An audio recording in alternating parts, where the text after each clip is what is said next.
Camille Jackson stood at the back of the Grand Ballroom in Atlanta, Georgia, her heart pounding beneath the soft navy dress she wore. She had promised herself she wouldn't cry. Not today. Not at this wedding. Her ex-husband Malik was marrying again, just 2 years after their divorce.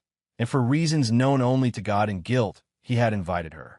She came for closure, for peace, not to beg, not to cause a scene. She thought she was strong enough. But when the bride, a slim woman named Trisha with bright eyes and a sharper tongue, raised her glass and said, "To a fruitful union, unlike the last one," everyone's eyes shifted. And Camille felt like the room caved in. It wasn't just a comment. It was a wound reopened. Camille had spent 7 years trying to conceive. Doctor visits, hormone shots, prayers, tears, nothing had worked. Malik had once been supportive, but after year 5, the cracks began to show. By year 6, he'd started working late. And by year 7, the papers were served. He never said it out loud, but the silence said enough. She thought time would heal. She didn't expect humiliation in front of strangers and old friends. Camille gripped her clutch tightly, whispering to herself, "Don't give them a show." She left the reception early. Alone in her small apartment in Decatur, Camille curled up on her couch, replaying the moment over and over. Her therapist had told her healing isn't linear, but this felt like a free fall. Malik was gone. The kids they planned for never came. And now, even her dignity had been stripped by a woman she barely knew. But somewhere between sobs, Camille felt a flame. A small one. Not anger, not bitterness, resolve.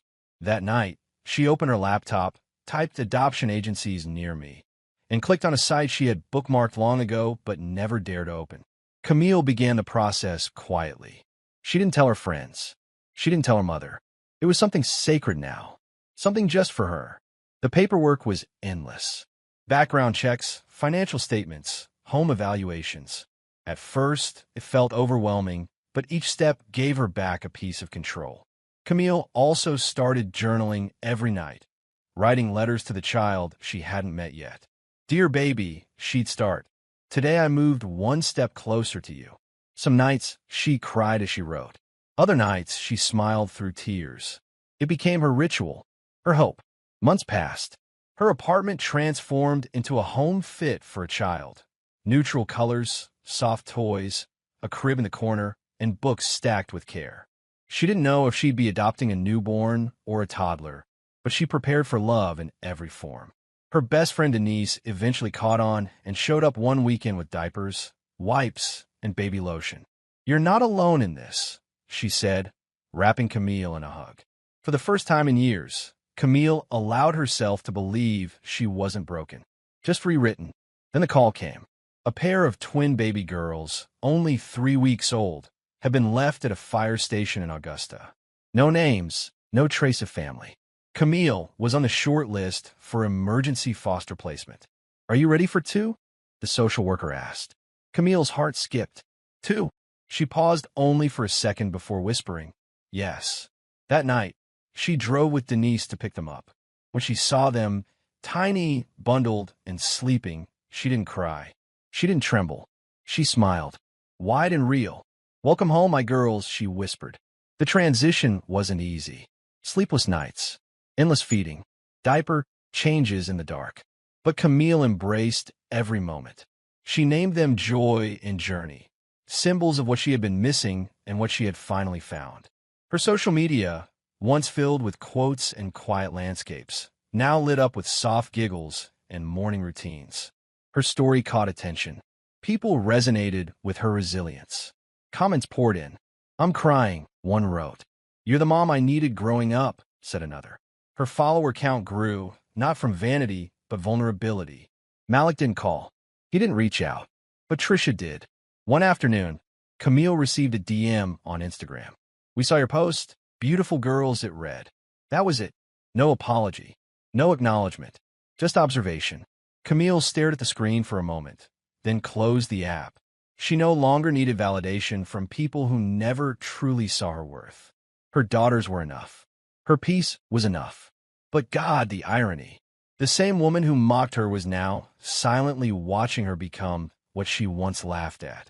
Months turned to a year. Camille finalized the adoption and threw a small gotcha day party. Joy walked for the first time. Journey said, "Mama." Camille cried for the first time, not from pain, but joy. Local news picked up her story after a neighbor nominated her for Everyday Hero. A reporter came, filmed her reading to the twins, cooking their favorite oats, singing lullabies. The segment aired on a Tuesday night. By Wednesday, Camille was everywhere: Twitter, TikTok, morning shows. Her message?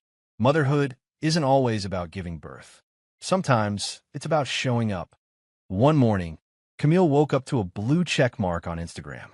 Verified. She had messages from adoption centers asking her to speak. Parents wanted advice. Brands offered sponsorships. She laughed.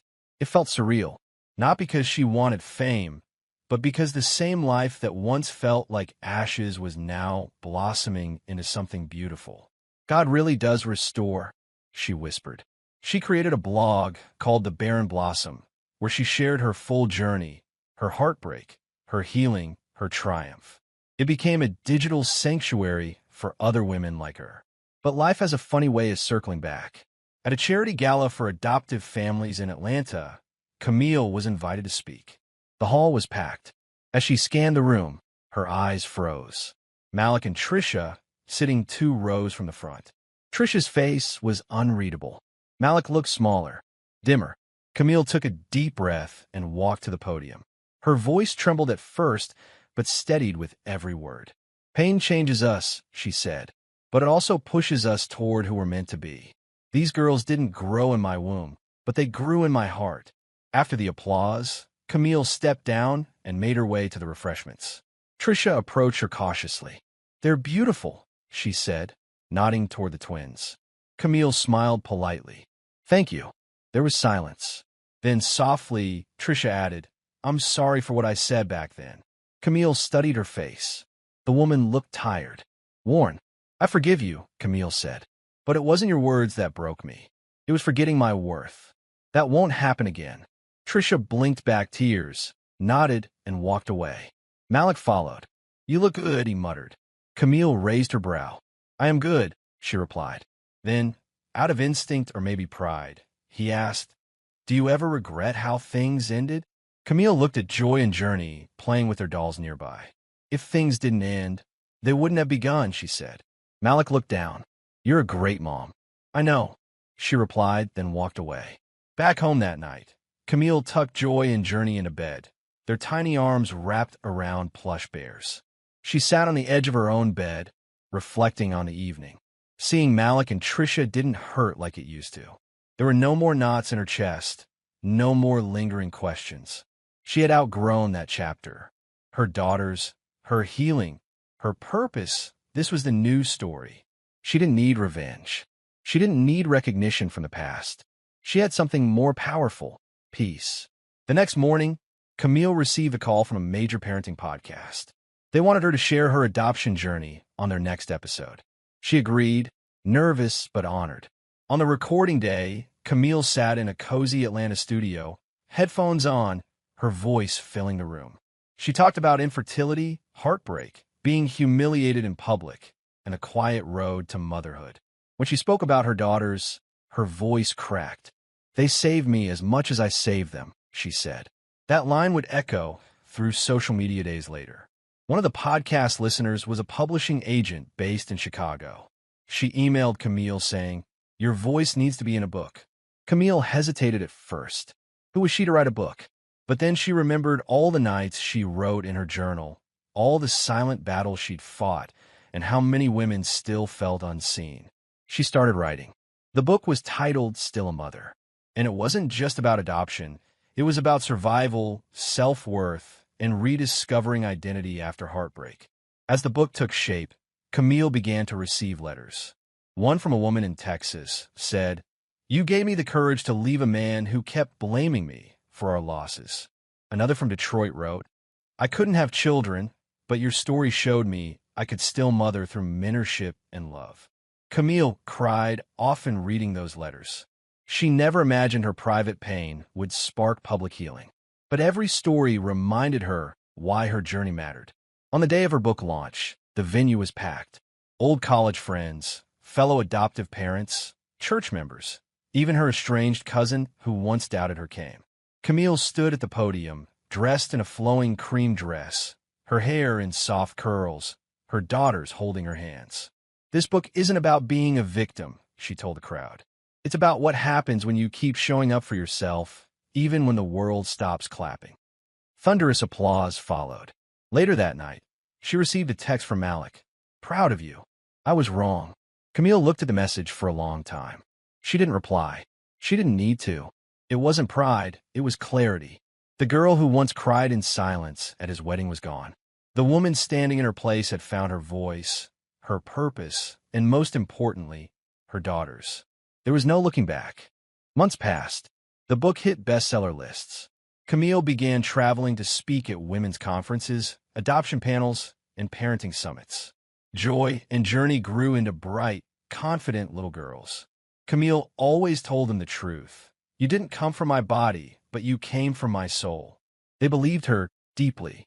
Whenever they introduced her to teachers or strangers, they always said, "That's my mom. She's our everything." Camille would smile through misty eyes every time. At a gala in New York City honoring transformative voices in motherhood, Camille was given a standing ovation. One of the board members leaned in and whispered, "I remember your story.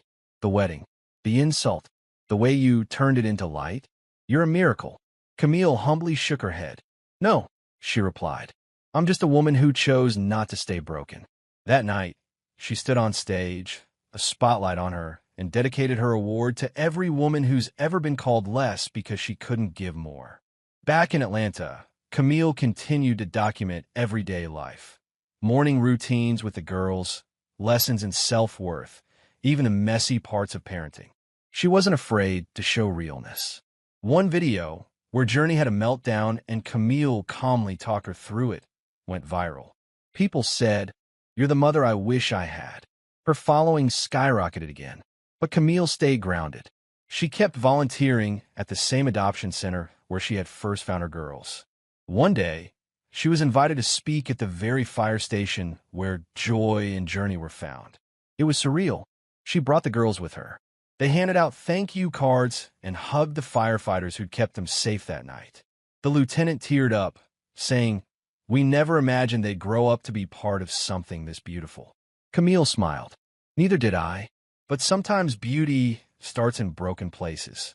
Camille eventually opened a nonprofit called Mothers in Every Form. It provided resources for women struggling with infertility, adoption support, and emotional healing. She hired counselors, legal advisors, and social workers. The foundation helped hundreds within its first year. Camille knew what it was like to be unseen. She vowed to never let another woman feel invisible again. Her daughters often helped with care packages. "We're giving people hope," Joy once said. Camille nodded. "And that's the greatest gift." Years later, Camille stood in her backyard watching her daughters run barefoot across the grass, their laughter echoing. The sun was setting, painting everything golden. She held a mug that read "Mama" on purpose. Everything she lost led to this moment. Everything broken had been rebuilt with love. The wedding insult? Just a sentence in a story she had rewritten. And as she looked at her girls, her heart, her second chance, Camille knew one truth. She wasn't barren. She had bloomed.